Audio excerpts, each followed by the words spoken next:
Okay, so as I said, I left Salvador, which was awesome, and that brought me out of Bahia, the big state there in Brazil. Moved into the next state, Sergipe. Not sure how you pronounce that, but Sergipe. The town was Aracaju that I went to, and en route there was a pull-off that you could look at, like a super nice viewpoint, sort of overlooking a valley of green. So that was pretty cool. Got to Aracaju, and it was like the hotel was kind of like a hostel type vibe, kind of beachy oriented, and there was a beach there. There's a big sort of clock tower lighthouse there, and I went down to the beach, but it was already pretty late, so like the sunlight was becoming kind of like that purple tone, so that was like super gorgeous, but obviously didn't go swimming. Kind of like walked along the beach there, and then came out into the city again onto like the main strip. There's a lot of like food truck type options for dinner, so I ate one of those. Got back to the hotel. It's pretty basic. Nothing much else happened that night. And then the next day headed into the next city, which was Maceio. I'm looking at my little list here. I'm cheating. Maceio was the next city because there's a lot of cities here. But anyway, and that's in the state of Alagoas. So the states here are much closer together in the northeast corner of Brazil.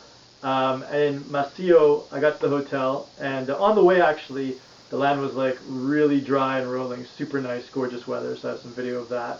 And when I got to the hotel, the owner of the hotel was a French guy. Like I said, married a Brazilian woman, and he had a kid there. So the kid could speak English. I was talking to the kid, but the guy could speak French, a little bit English. I was talking to them. It's kind of interesting. And that hotel was pretty close to the beach, but I didn't go to the beach that night because I was there too late.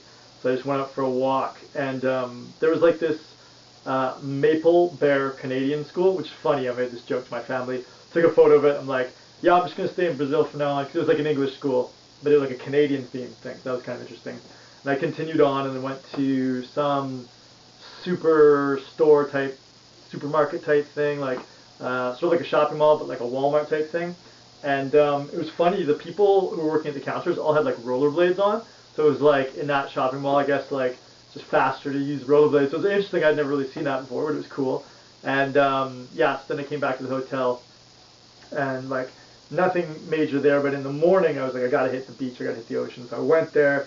Nice sort of like super sunny day. The beach was like fine, nothing amazing, nothing out of control, but nice. So I went for a swim, and I headed on to the next place, which was Recife. And originally, Recife was sort of like the when I was imagining the trip, it was sort of like the end point, as far north as I imagined going. But then I heard about this place called Lençóis, which is this national park with these like sand dunes with lakes in the middle that you can swim in. So I was like, well, I definitely have to go all the way out there, although it was pretty ambitious. But so Recife was originally the sort of like final destination north before cutting west to Peru. But anyway, that didn't turn out that way. I went further north. So I got to Recife, and I don't know, like on the way into Recife, there was like the weirdest traffic stuff. So for example, I was coming into town, and normally they have speed bumps in South America. Yes, they do. Speed bumps is their way to slow you down as you approach the cities. But they normally have a sign like speed bump coming up in 100 meters or 200 meters. I hit this speed bump coming into Recife, like maybe a couple kilometers outside the city, that had no sign anywhere. I hit it at full speed, like, and these aren't like little speed bumps. These are like a big speed bump, right? And I was like, oh my god, I'm gonna destroy my car. So when the car kind of came down again, this piece like flew off. I saw it like fly past my vehicle. I was like, oh my god, like I probably just destroyed my car. But I couldn't stop because I'm in the highway, so I kept going. And when I finally got to like the hotel to check it, what I had lost was the Volkswagen logo on the front of my hood. And like I was worried that maybe I couldn't open my hood because maybe that latch broke, but that was fine. It was just the logo, so don't have a Volkswagen logo on the front of my car. But even before I got to the hotel in Recife, another situation. I pulled up to a stoplight. There's cars parked on either side of me, and in South America and Central America, the motorbikes don't follow the same rules as they do here. So bikes will always go in between cars. They don't care. So at the stoplight, all of a sudden I feel boom on the side of my car. I'm like, what the? And sure enough, like I guess there had been one motorbike beside my car, and somebody else zipped between another parked car to like come into where the space between my car and another car was. And they hadn't seen the motorbike was there, so two motorbikes like hit each other. One of them like collapsed in my car. So I like turned my car off as you would do in North America and see what happens, make sure nobody's hurt. And I was gonna get out, but then I looked and they both stood up and they were talking to each other.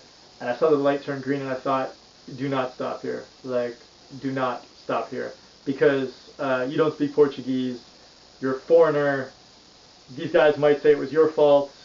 You have to deal with the police. Worst case scenario, it's going to waste like 5 hours of your day, and you're going to be set free.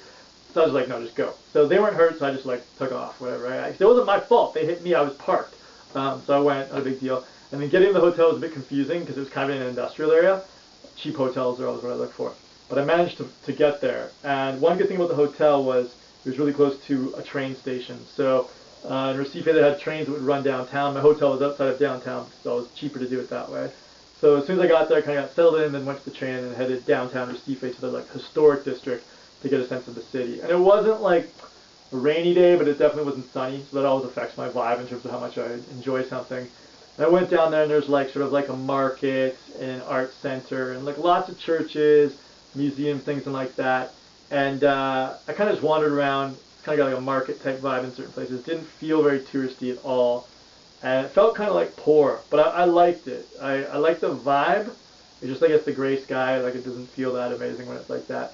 So there's a river on like either side of the historic district downtown. So I like sort of went over to one river and wandered over by this other theater, and then came out by this other like river that you can sort of see, you can get to. And I walked back to the town to head back to the train station. And there was a point where I like got to this bridge, I guess, and had a passenger section to it. And all these like workers, I feel like it was workers because at the end of the workday were like coming across the bridge. And it was sort of, I don't know, something about it was like, normally when you're in tourist mode like this, you're not really picking up on like how the locals might actually be living or how their day might change from work day to like home day. So it's kind of like a interesting thing to see. Anyway, got back in the train and headed back to my area. And yeah, so that was fine. Got out, got back to the hotel, no big deal. And then the next day I headed to Natal.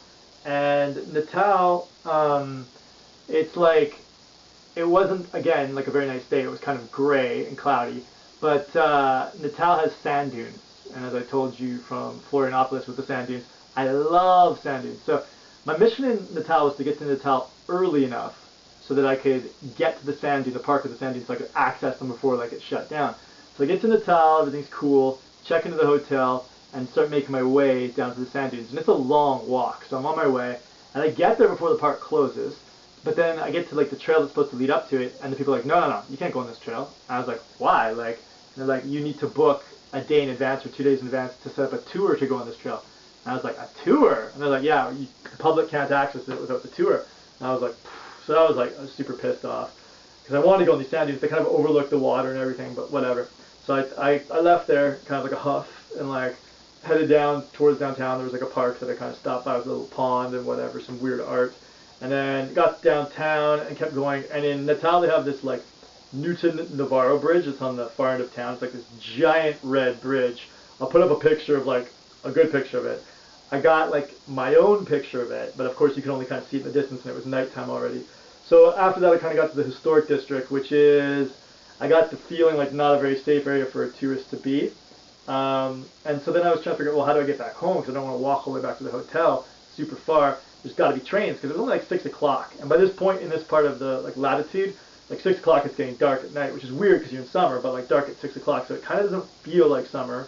The fact that it's cloudy sometimes because it's like rainy there on and off. It's like it's hot like summer, but it doesn't feel like how we interpret summer when it's getting dark at 6 and it's cloudy or raining sometimes, even though it's hot. So the last train turned out to be at like 6:15, and I got there at like 6:10. And I said to the guy who runs like the ticket booth, I said, yo, like how much does this cost? And he's like whatever it was super cheap. It was like a coin, but all I had were like bills because I just didn't have any coins. I was like, do I have time to go to the machine and get change? And like, he's like, no, just get in. So he let me go on the train for free, which didn't matter because it was so cheap anyway. It was cool that he did that. And on that train, it was like all workers, like no tourists, nothing, man. Like total gringo on that train. And where I got off was kind of like, it wasn't really like a lot of infrastructure. It was kind of like a little bit boonies kind of zone. And I wasn't afraid, but like there was not really any lights or whatever. And a lot of people get off the train, so I was just kind of like ready at that point. I was like, okay, like just be ready in case something goes down, be ready to run. But anyway, nothing happened. But as I got closer to getting back to the hotel, like crazy downpour starts happening. So I get completely soaked. I go eat dinner before I get to the hotel, but completely soaked, like majorly soaked. And I get back to the hotel, everything's all good. And then in the morning, took off from Natal. And Natal is in the province of, let me check this list because I'm not going to remember this off the top of my head. Natal is in the province of Rio Grande do Norte. That's already, the first province I entered was Rio Grande do Sul, so this is of the north. But before you even get to Rio Grande do Norte, you go through Pernambuco, which is what Recife is in, and then you also go through Paraiba, which I didn't stop in. It's just a small state, so I passed right through it. So this is Rio Grande do Norte, has Natal. And in that same state, my next stop was Mossoro. And Mossoro was weird because as I was driving, like it was alternately cloudy, alternately sunny, but I started noticing the terrain became like total like scrubland, semi-desert, like almost like cactuses and things like that. And I was surprised. I was like, that's weird, like I'm in Brazil, but it's almost like desert mode. So I got to Mossoro, and the city itself was almost like red dirt, like almost like a semi-desert red dirt kind of town. But I guess because the seasons there, they were still having their rains on and off. So I got there, got checked into the hotel. It's kind of on the outskirts of town, and then I planned to like walk to downtown. And as I was walking downtown, sure enough, thunderstorm, like major rain. So I'm like literally hiding under things. I remember like there was someone's house that had like an overhang, like on this main street. I was just like hanging out for like 10 minutes waiting for it to chill out a bit. But eventually it like kind of settled down enough that I could keep going. But it was really wet. There was like a airplane museum, and then there was like a monument to like a resistance. I guess Mossoro had some major resistance, like standoff thing, while they were like fighting for their independence back in the day or something like that. So that was kind of interesting. And then I went a little bit further. Of course, there's like churches and museums and things like that. So it was pretty cool downtown, although still gray. And I started coming back to the hotel, and there's like this cemetery. Of course, I didn't go in the cemetery because it's night, but there's a cemetery with like 50 cats in front of the front gate. I was like, that's kind of weird. But then this guy on a motorbike came by and like dropped off all this bread for them. So obviously like people are feeding him there, and that's why that cat gang was there. But anyway, so it was sort of weird. And I continued on, and there was this like soccer stadium and this monument to some soccer star or something like that. So that was interesting. And then back to the hotel and just settled in for the night. No big deal. So that sort of phase brought me to Ceará. Ceará is the next state, and I was told it was super dangerous. But anyway, we'll get there in a second. So this phase was with Recife and Natal. Those were big cities, and I had wanted to see Recife before I had planned out this trip. That actually, like as I mentioned, had been sort of the original endpoint plan before moving west towards Peru. But then I heard about Lençóis with the sand dunes and the lakes in the middle. I was like, I have to see that. But one thing I wanted to say about Recife as well, Recife is known for its beaches, and I didn't go to its beaches because it was a gray day when I was in Recife. But also, like, I tried to loop by there on my walk home, and it just seemed impossible to like get to that section of town without crossing over these highways. And I asked some people, like, how would I do that? And they said, no, don't even try. Like, it's so dangerous. They say, like, you're a gringo, you're going to get robbed. Like, it's a dangerous area. So I didn't do that. But even if I had gone to the beaches, like I say, it was a rainy day. Or not a rainy, but a cloudy day. I didn't want to go swimming. And I had read that in Recife, like, there's major shark problems. I guess something to do with either, like, the water heating up closer to the shore due to, like, industrial work or something. And something changed in the plant life in the ocean near Recife.